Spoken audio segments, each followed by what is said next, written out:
Apakah DPR masih layak disebut wakil rakyat? Pertanyaan ini kini menggema di jalanan, di media sosial, hingga di ruang diskusi publik.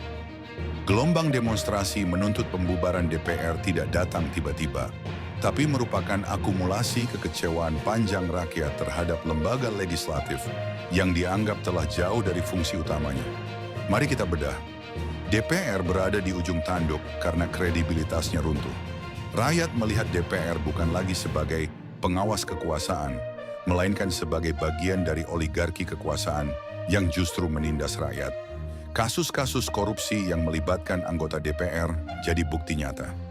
Dari skandal suap proyek hingga permainan anggaran, publik menyaksikan sendiri bagaimana wakil rakyat lebih sibuk memperkaya diri daripada memperjuangkan kesejahteraan rakyat kecil.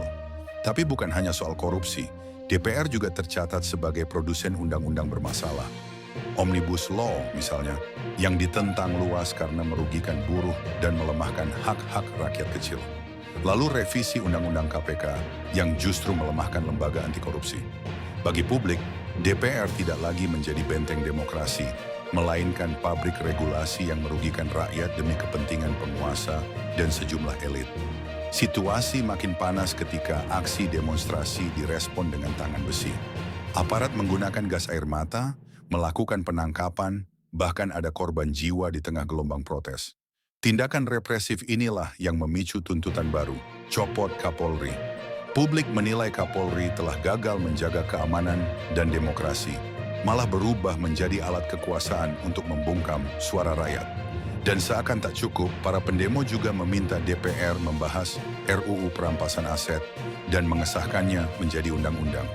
Mengingat undang-undang perampasan aset dapat menjadi salah satu faktor untuk mengefektifkan langkah pemberantasan korupsi di Indonesia yang telah masuk dalam kategori negara darurat korupsi. Ketika kita hubungkan semua fakta ini, terlihat jelas. DPR berada di ujung tanduk. Rakyat sudah muak dengan korupsi, marah pada undang-undang bermasalah, terindikasi menolak pembahasan RUU perampasan aset dan menghambatnya menjadi undang-undang, dan kecewa pada aparat represif dalam menghadapi aksi demo yang menuntut bubarkan DPR. Semua isu ini bertemu di satu titik, krisis kepercayaan. Krisis ini berbahaya. Jika suara rakyat terus diabaikan, demonstrasi bisa semakin besar, tekanan politik bisa meningkat, dan legitimasi kekuasaan bisa runtuh. Rakyat kini tidak hanya menuntut perubahan kecil, tetapi reformasi total. Reformasi DPR agar kembali menjadi wakil rakyat, bukan wakil oligarki.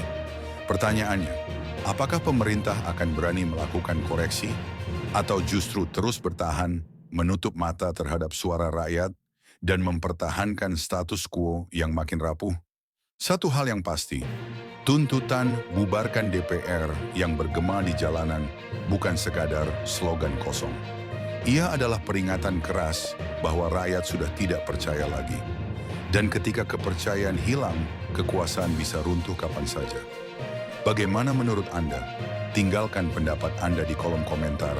Jangan lupa like, share, dan subscribe agar kita terus bisa membedah isu-isu penting yang sedang mengguncang negeri ini.